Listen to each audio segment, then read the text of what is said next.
all heading up to Cork to protest instead of going out doing the work that they want to do. And that's fish the waters, their own waters. And they're not allowed to do that. First and foremost, I think it's time for Europe to back off, and that word has to come, and that voice has to come from our Taoiseach and our Minister. To date, we've been running around, and everything Europe wants, we've been lying down and handing it over. We've handed over all our fishing rights. Michel Barnier was out negotiating on behalf of Europe. We find out now, and I pleaded with the Taoiseach at the time to make sure that an Irish minister was involved in those discussions, because there's Irish water up against the British water they were discussing. And I pleaded with the Taoiseach, and he ignored my pleas that Michel Barnier should not be on his own in these negotiations. Now we find out that he was negotiating for the French and every other European country, but not the Irish, because the Irish got struck with the heaviest penalties in relation to quotas after Brexit. So Europe definitely have been dictating, and Ireland has been lying down and accepting. Now we have a crisis in relation to the weighing of fish in every pier in the country and every port in the country.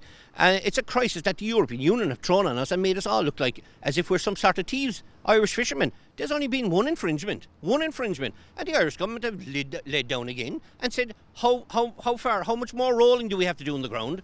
And accept any more punishment and any more fines, bring them on. It's time for Minister McConnell to wake up and smell the grass grow, because Irish fishermen are regulated to the last. We're the poorest quotas. We have bluefin tuna quota we could be applying for. We're failure. A complete failure by this and the previous government, which leads to a massive protest tomorrow and will lead to further protests down the road.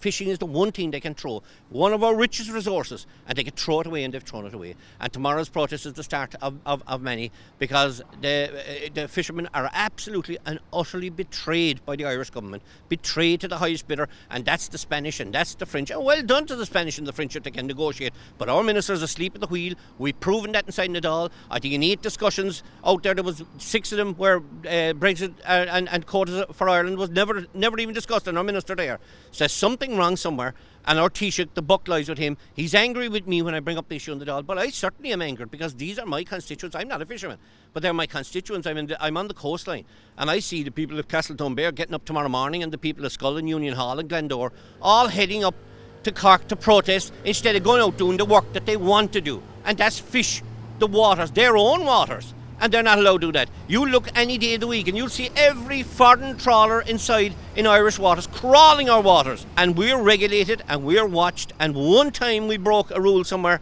and it's down to us. Heads need to roll from the minister down, and this Taoiseach needs to wake up and understand that.